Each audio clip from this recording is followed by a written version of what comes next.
Today's video is brought to you by TargetSportsUSA.com. Click the link below to support our sponsor, free shipping on all bulk ammo.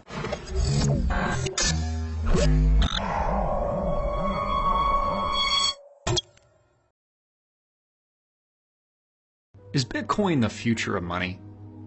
Bitcoin itself may or may not be the future of money, but what is clear is that digital currency is.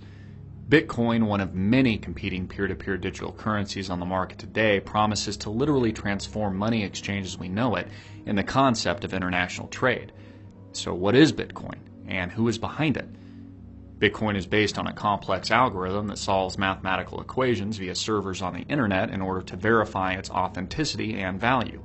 It is traded anonymously, at least in theory if the NSA isn't watching, and it basically has zero overhead or transaction costs. When exchanging money via traditional means such as a bank wire transfer or even PayPal, for example, you pay a transaction fee. But with Bitcoin, the overhead is almost zero. Bitcoin is unique in that it is global and can be traded all over the world as long as you have an internet connection. So who created it? This is where things get a little murky. Bitcoin was created by a synonymous person or group known as Satoshi Nakamoto. Everyone, of course, wants to know who this elusive figure is, and this is also where many critics point out there might be a problem. Is Satoshi a single person, a group, or perhaps a nefarious government?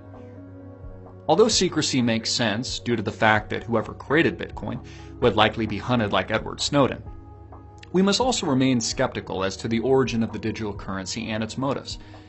Even if Bitcoin was created for the good of all people, as a legitimate competitor to fiat currency, are we honestly expected to believe that something as valuable as the money creation process would be left to the devices of a mysterious being without government interference?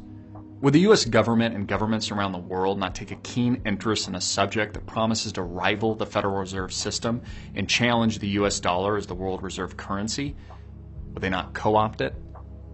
This is where things get really interesting, with retiring Fed Chairman Ben Bernanke actually acknowledging Bitcoin as a legitimate currency alternative. Why would the Federal Reserve acknowledge a competitor unless they were already heavily invested in it?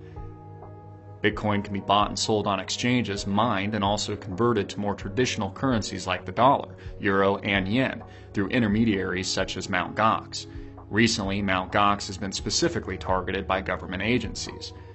The Winklevoss twins, famous for their involvement with the launch of Facebook and consequential litigation of Facebook founder and billionaire Mark Zuckerberg, also raises an eyebrow. The two have recently filed for an ETF backed by Bitcoin to trade on Wall Street. The mainstream media has also begun to take interest with the recent bull run in the price of Bitcoin as a result of the crisis in Cyprus, increased media attention, and also speculation from buyers. So is Bitcoin a legitimate alternative to fiat currency? And is it pure in its formation? Or could it perhaps be the plan of global governments all along? With the U.S. stock market suffering a 300-point loss on Friday and the likelihood of another severe financial crisis on the horizon, will Bitcoin emerge as the new global alternative? Critics point to the mystery of Bitcoin's origin and its high volatility as reasons to distrust its emergence as a new technology. Many also do not understand the complex algorithm, mining, and point to the lack of price stability as a major concern. Also, the fact that bulls hoarding the currency don't seem to be using it for trade, but as a wealth creation tool in a speculative bubble. Should we not be concerned by who controls the power of money? Would the federal government and the Federal Reserve System really just sit back and allow Bitcoin to emerge without consequence or interference? And if they did, would they not already be involved? Bitcoin may or may not be the dollar alternative of choice in the near future. But in my opinion, digital currency promises to revolutionize the concept and use of money in general. And it also promises more freedom. Like the dollar, Bitcoin is not backed by anything tangible and is somewhat fiat in nature, although we could argue that its algorithm offers something of value. The question is, will it be adopted by the masses? And is it being used as a real medium of exchange? The Winklevoss twins think so. Wall Street thinks so. And even the Federal Reserve is starting to conveniently open up to it.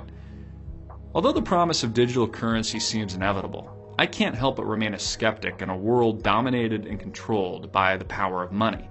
Who really owns Bitcoin? Who exactly is Satoshi Nakamoto? And what are the motives of the Winklevoss twins, Wall Street, and the Federal Reserve? They don't exactly have a clean track record.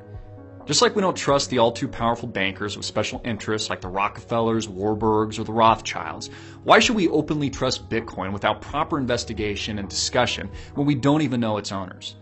Are we not simply relying on what other people tell us when only a brilliant few can understand and inspect the complex system and code that makes up the Bitcoin infrastructure? I mean, honestly, how many of you can inspect the algorithm that makes up Bitcoin and say with confidence that it is sound money? Do the pumpers like the Winklevoss twins and others not have a self-interest to pump and dump? Don't get me wrong. I'm a bull on digital currency, and I also believe it's the future. And there might be millions, if not billions, to be made on Bitcoin. But the question is, will you be buying it? I'm Christopher Green, and you've been watching Alternative Media Television, hard-hitting and in your face. Please subscribe to us on YouTube, follow us on our social networks, and click the link below to support our sponsor.